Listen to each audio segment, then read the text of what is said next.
Maiga, and welcome back to Writing a Musical. It is currently 10:15, 4:30 p.m. Somebody just called bingo because we are still streaming, and yep, vlog. But I have a lot to catch you up on. Yesterday, I actually ended up streaming twice in one day, both at the usual time, which is 1 p.m. Pacific, and then later in the evening because I was really tired and I slept before we kind of finished the sprints. And anyway, because of that, I totally forgot to vlog yesterday. I was just tired and it just escaped my mind, so we are here now. So in terms of plotting the musical, we are done with Act 1, baby. Curtain! This is a highly detailed outline, and we have 29 scenes in Act 1 so far, even though I'm pretty sure we're gonna like kind of slim stuff down going forward. I am not gonna lie and say that this was easy, because it's not. I actually went back to see how long I've been in outlining hell, and I've been in here since like the first week of August.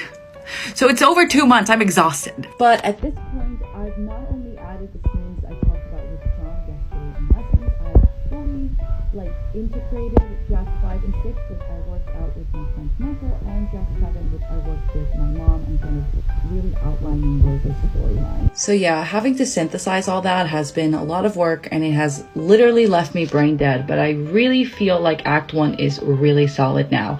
Per John's notes from yesterday, like, he liked everything that I presented yesterday, even though it was mostly the Act 1 of the Act 3 structure, which, if you don't know, as I talked about, musical theater is written 3-act structure, but presented in 2 acts. So next week I actually have to present Act 2 instead of Act 1, since he already kind of likes where it is and we came up with the final scene together. So what's left to do for Act 1 right now is to type up all the card beats that I have here into my outline, which you can see here. Like, it doesn't match, especially because now I got rid of the singles line plot.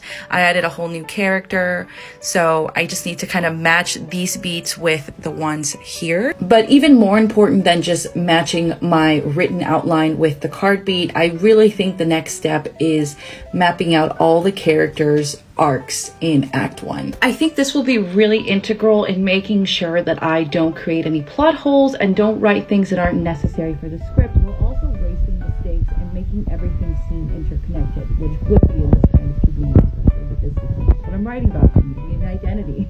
There are currently 17 days until NaNoWriMo starts on the 1st, and that matters because I am dead set on writing Draft 1 of this musical during NaNoWriMo, so that means I really need to just finish the outline so I can push this baby through and get it out of my brain, you know? I need all the help I can.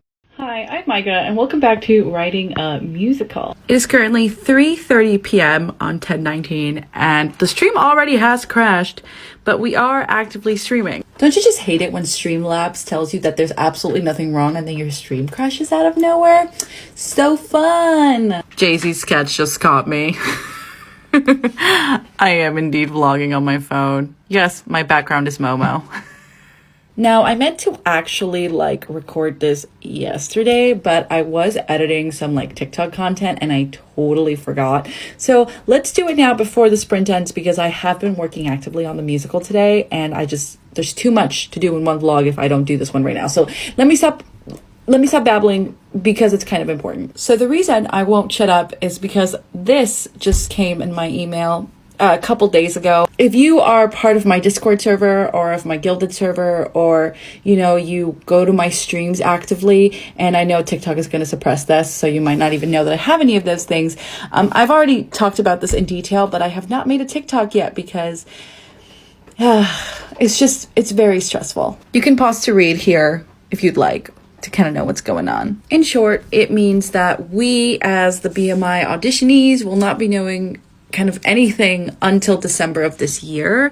So I am worried about what that means exactly. As you all know, I live in California right now, and if I were to get into BMI, I need to move cross country, and I'd really like to know, I have to get plane tickets, I have to do a hotel situation, all to just audition for this thing, and everything is just so in the air. I don't even know what I'm supposed to do at this point. And look, I know that there's nothing that BMI can do. I just wish that the situation was different because it's very stressful, and I have to both move up the timeline on some things of my personal life, but also like scale things back. So it's just like a lot of stuff that has yet to be done. So yeah, I am going to be posting via my practice vlogs the same, but probably less frequently, since I'm probably, I don't need to practice as actively anymore. I'm really going to focus on writing and songwriting and finishing the draft of this musical, have a functioning draft by the end of NaNoWriMo. So yeah, not the most exciting BMI update. I know, but there's literally nothing I can do. But I figured that's kind of the point of this whole thing, is just to be upfront about where things are in the process. And sometimes the process is just the waiting. See you later. Hi, I'm Maiga, and welcome back to Writing a Musical. It is currently 10:57 a.m. 10:58, and I have lessons with John in like literally 2 minutes, but I forgot to record what I did on stream yesterday. So, so that I don't forget, I should do it now very quickly. First off, I finished typing up Act 1 of the musical. Act 2 is still very much a mess, as you can see, but Act 1 is pretty thoroughly fleshed out, thank goodness. This has surprisingly taken me like weeks to do, and the typing process has taken me over a week, but it's because I decided to really do a lot of detailed card beats, which then leads me to my next point, is about the next thing I worked on while on stream. As I've talked about earlier, it's been really difficult to figure out the motivations for my character, especially the new one, Javier, and just play everything as honest as it would be. I'm having just a hard time mapping out arcs. I don't have that much experience with it, and I think it's really showing here. So yesterday during stream, I decided to map out every scene in Act 1, in which there are a total of 27, ending with the big ballad, and then map out every character, with Natalie and Alan, which his name is now going to be Manny, actually, being just one beat, since they share a lot of similar beats together, although I might want to put Javier and Manny together. I don't know yet. And then kind of map out their emotions throughout the entirety of Act 1. But I'm really struggling with the opening of the show, so I might just do like fill in later, like fill in the ones that I know, and then try and fill in the beginning. As I've talked about in the past, the opening song of the show is usually the last song that's written, because we usually need to see the whole character arc before we write that song. And to me, that is kind of counterintuitive, but it's becoming more and more obvious why that happens, because it's a very hard thing to find out, like kind of the stasis of your character, like where are they and what is their neutral before kind of the big catalyst, the big change. Anyway, it's 11:01 now. My lesson is already a minute behind. So I think it's time to just get started. So I'll see you in a bit. Goodbye. Hi, I'm Maiga, and welcome back to Writing a Musical Lessons with John edition. Per usual, Sophie has caught me. She is so good. Ugh. So as you can see, we are currently sprinting, and there are about 6 minutes left on this sprint. So I figured it was probably a good time to catch you up on all the notes I got from John before I actually, start working on the edit. Andy's being so sweet. I had to include it. Look after yourselves. We love you. So just as I had hoped for / feared, everything that I wrote into Act 1 is what we are going to be working, filing down, just perfectly making it fit to create the puzzle pieces that I need for this show. And talking with John really kind of cemented that, because he says I have a really strong base in a functioning Act 1, but functioning does not necessarily mean that it's like good enough to be written. Now, NaNoWriMo starts in literally 10 days, and I very much am planning to write, as I've mentioned, the script and songs all during that month to create an actual working readable draft 1 rather than endless outlines. However, in talking things over with John, it really hit me how close we are, but also how specific we have to get, because We scheduled an hour to talk about this, and we really literally only got to like scene 11, which is really only like song maybe 6, which really shows you that if you don't set things up clearly and effectively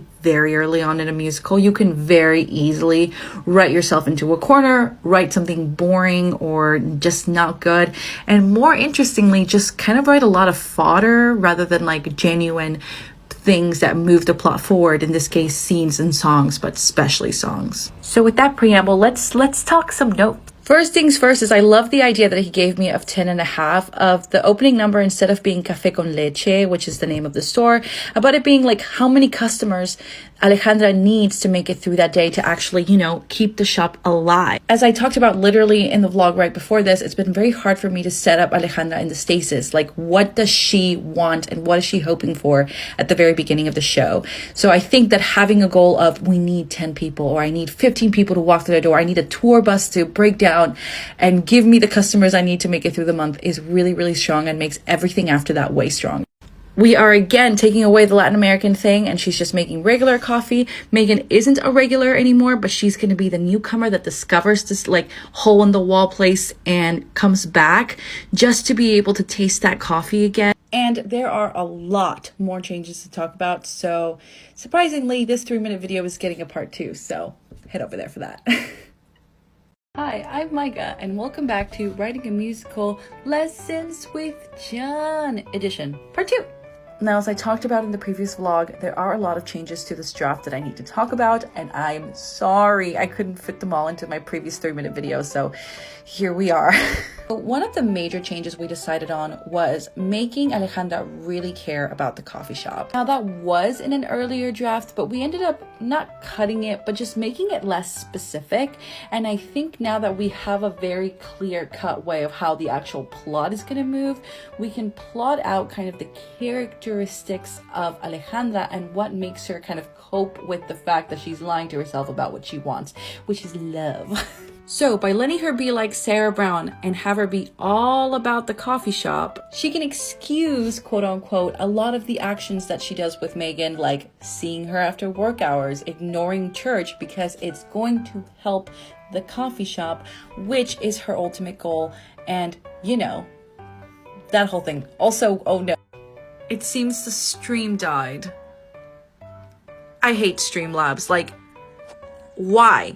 Why did it die? Now I have to fix that, so I'll be back. Stream's working again, but it's really frustrating. Anyway, let's get back to this. I think also a big thing that we ended up updating is deciding when Megan was going to get kind of the big idea of stealing the recipe from Café con Leche. So in this draft, I have Alejandra giving Megan this special drink after she comes back in the second time as an apology drink for, you know, essentially flirting with her and messing that whole thing up. But John suggested that Alejandra, as form of crush, actually gave her this really, really good recipe. And then when Megan comes back the second time, she gets the recipe, like the original one of just like hot chocolate with espresso, which is what she gets.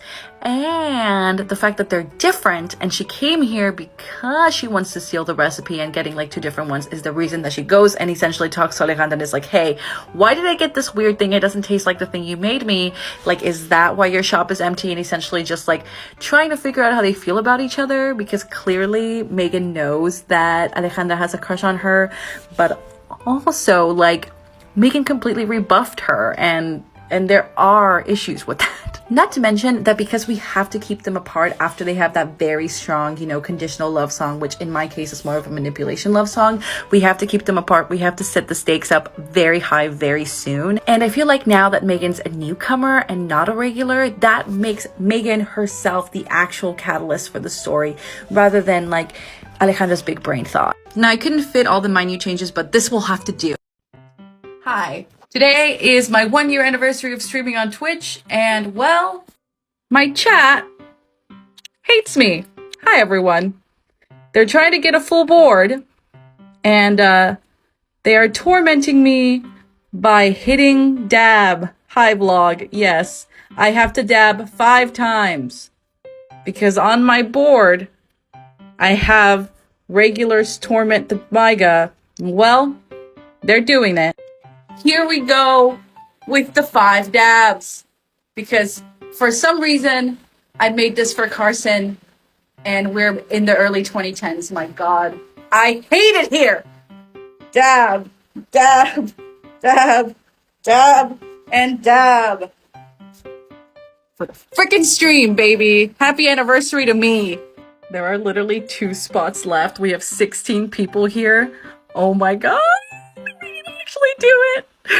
Okay, but I actually have to get back to work. So we'll see if the chat actually gets it together. The Mad Lads did it. They got a full board. And now I have to check what the AU is exactly in the Discord. Clown Maiga plus Coneflower Jack. I love my clown makeup. That's amazing. Oh, I don't this has made my entire life. I'm going to print this and like cherish it forever. I'm going to start crying. This is so beautiful. Anniversary. Thank you all so much for coming, for hanging out and keeping me company for over a year.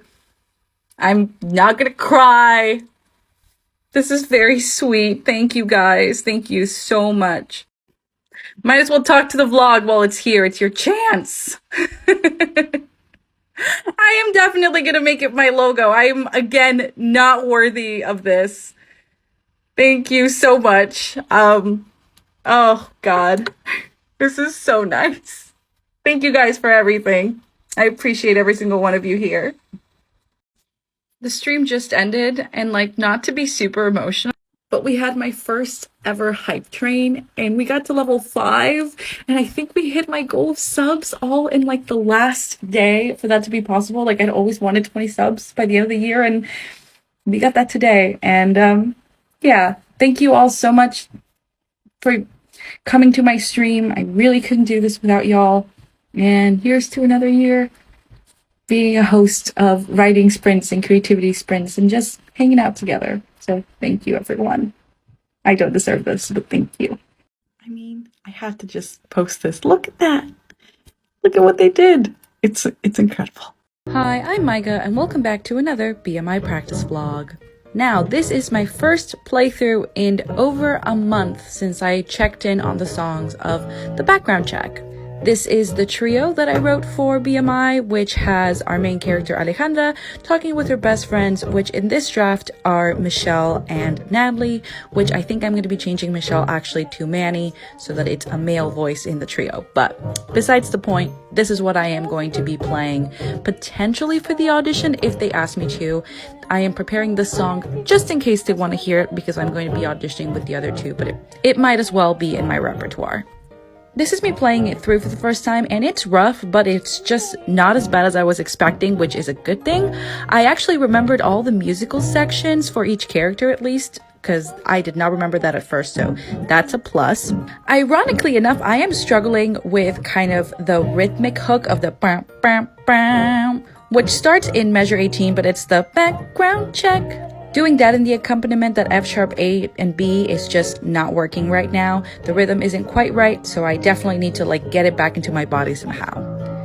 I think you can see it in the way I'm playing it, but in terms of the accompaniment and essentially all the vocal parts, it's just very loose and non-committal. Which does make me a little worried because I feel like you should definitely practice how you're going to perform, and right now I am definitely not doing that. I am just very loosely going over the song and trying to hit all the beats, which is fine for a first playthrough, which I'm doing here, but it's definitely something I have to remember. I have to perform, I have to commit to the choices and act and sing and play through it with enthusiasm, even if it's a hard piece, even if I'm singing 3 parts at the same time, just commit to the bit. Now, I think the reason that I'm really struggling with this, and it's something I am going to talk to John about, it is that this song has 3 distinct vocal parts. It has 3 different characters in the same song, all with different goals and dreams, and trying to act and sing as 3 of them is very hard. Not to mention, each time a new character gets a verse, it's a different variation of the same verse accompaniment, but just like a little bit different, which means that I have to like stay on top of it and remember each part specifically. I can't just coast my way through the memorization of it just by like relying on the hook or by having like very distinct different emotional parts. So that's been a bit of a thing. And lastly, my biggest concern right now is which parts to sing when. I literally can't sing 3 parts at the same time vocally. And during this song, I do have a part where we have all 3 verse parts stacked together to create a really intense trio part, which then breaks away into the final chorus. So that's definitely the next order of business. It's deciding which parts to sing when. And so with that, see you next time with another BMI practice vlog. Hi, I'm Maiga, and welcome back to another BMI practice vlog. And today is one of those days where I meant to practice earlier. I really did, but I didn't really get to it. I genuinely meant to practice yesterday on the 26th, but didn't. So now I'm rushing to practice before my 11 a.m. lesson.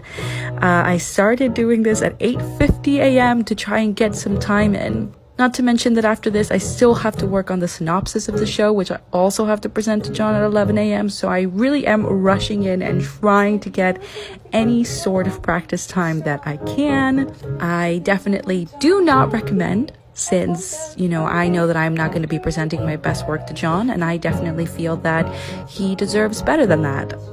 But, that is the truth of the situation. That is the truth of what practicing is. And the whole point of the BMI practice vlog series is to show the reality of practicing. And sometimes you are just trying to get a couple of minutes in the door so that at least it's a little bit more fresh on your hands. Right now, my biggest gripe is with Alejandra's part, specifically from measure 59 to measure 61. It's just very tricky because, again, it's like an amalgamation of all the previous verse parts plus a little bit of the chorus accompaniment. And it's just been very tricky for my hands to kind of get that in their body. And again, because I didn't practice as much as I wanted to before this, I know that I'm not going to be able to get it in as best as I want before my performance at 11 a.m. for my lesson. So it's just, sometimes life gets in the way. Doing these practice vlogs really do hold me accountable, having this record and taking notes on my post-its and just knowing what I worked on. But sometimes it's just late and you can't force yourself to practice, and that is okay. Like, am I gonna be not as good during the lesson? Yes, but is getting in these 15 minutes just something that's gonna help towards my future goal? Yes. I am realizing now that it's not that hard to play. It's very staccato and bouncy, and that makes it easier to kind of just fudge around in the accompaniment a little bit. However, the words and the singing and the landing of the jokes and the trio part, that is really what I need to practice on, what I really need to focus on, and that just needs more time than what I have this morning.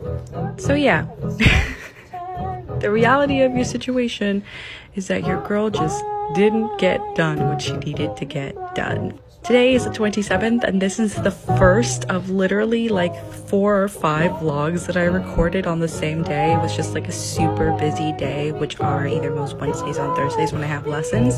So yeah, expect a lot of vlogs for today. And so with that, see you next time with another BMI practice vlog. Yeah. Hi, I'm Maiga, and welcome back to Writing a Musical, Writing from Bed Edition. It is currently the 27th of October at 10:41 a.m. and as you can see, Lessons with John is in literally like 20 minutes. Today, I decided to write from bed with the help of this little boy. So the homework for this week was to write the synopsis of the musical. You know how on Wikipedia you can read the synopsis of the show that has like the musical numbers and like the big beats? That was what I was supposed to do. And to no one's surprise, I have actually been avoiding doing this like the fucking plague. And I genuinely think that's because I didn't want to decide who the antagonist was because, well, I am writing a show about queer POC, and particularly about the Latinx experience. And having an antagonist makes me nervous because I don't want to portray our people in that light. But I think that's the point of writing stories like these. It's just like bringing light to the fact that we're people. We're not like these model citizens. We're just people when we should be allowed to do that. So I have to remember the point of the show. Sorry. More free Jack stuff. He's so cute. And look, I know I'm avoiding talking about the thing by giving you Jack stuff, but the thing that made me really accept what I needed to do was yesterday during the stream, I actually pulled out a tarot card for the energy of the day, and it was the Priestess.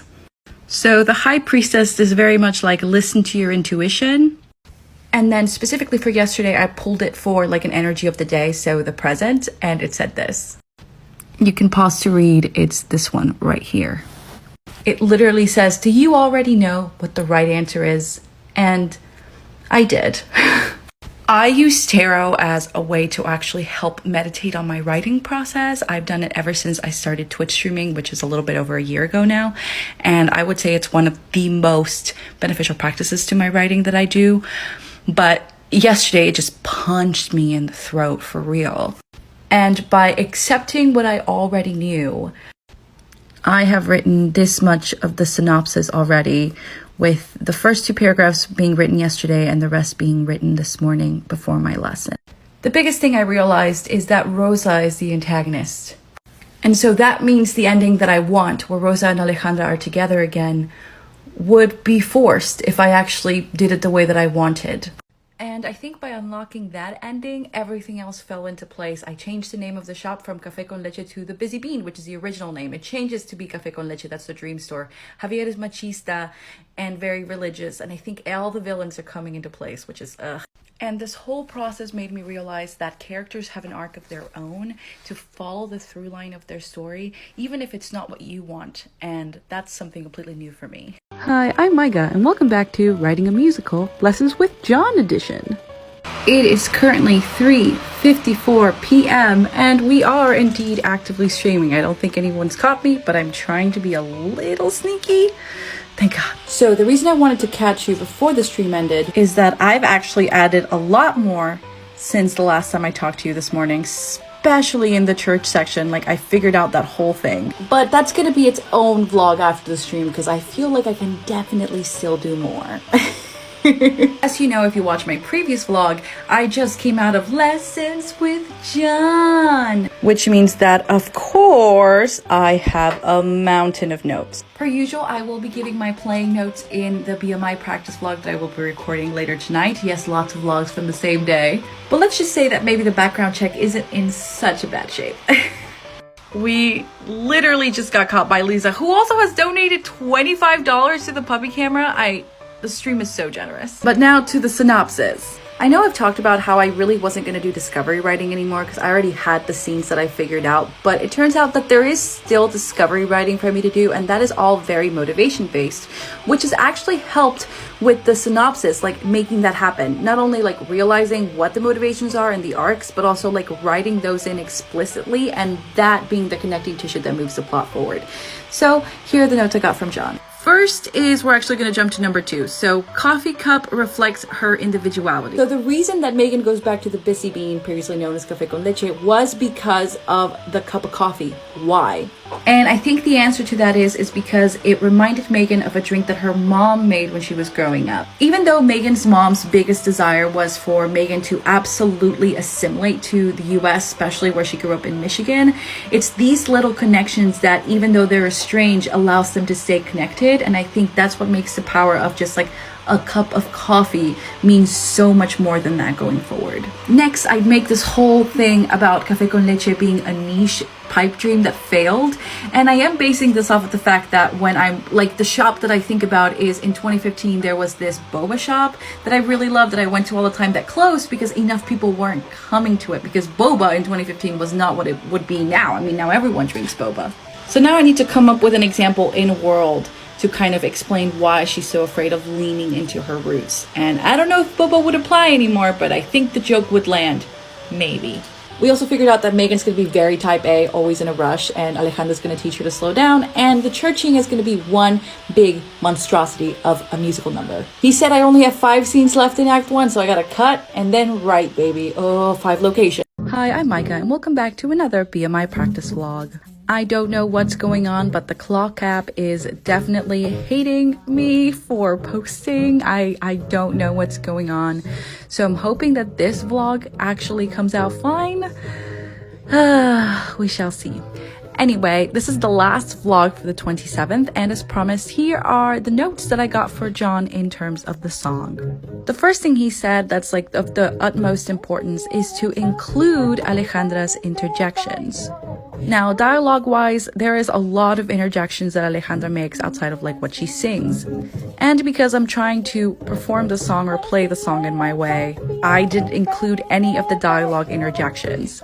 Now, because I am performing the song, I'm telling a story through the song. It's not about like how well I sing the song really, but how well it tells a story.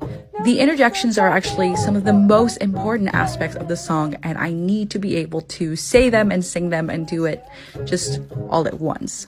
So his word of advice is that it's okay to sacrifice a line to get the dialogue in there. So maybe, you know, I don't sing the chorus for the third time, which the audience already knows, or at least in this case, the audition panel.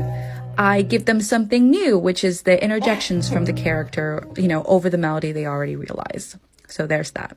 He also said the tempo for the song that I performed it at is perfect because it's just fast enough. It sets up that little bouncy feel, while also being slow enough that they're able to hear the jokes and have them land. So I'm really glad that the tempo is pretty much settled and it just feels very natural in my body.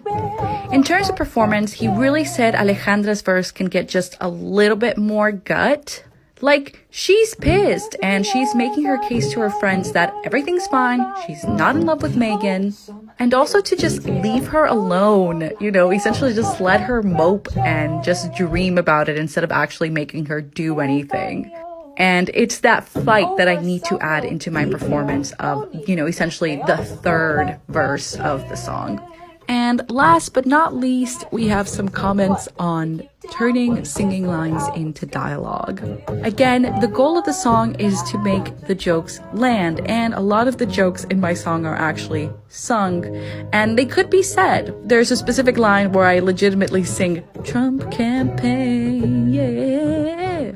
And John was very much like, Trump does not deserve to be sung, so just say Trump campaign. So it's like, you know, and something from the Trump campaign. Just give it that gusto, that gut, that punch. And I think that'll really help put the song together. And so with that, see you next time with another BMI practice vlog, except I don't know when the next one will be because practicing has been on pause due to personal reasons.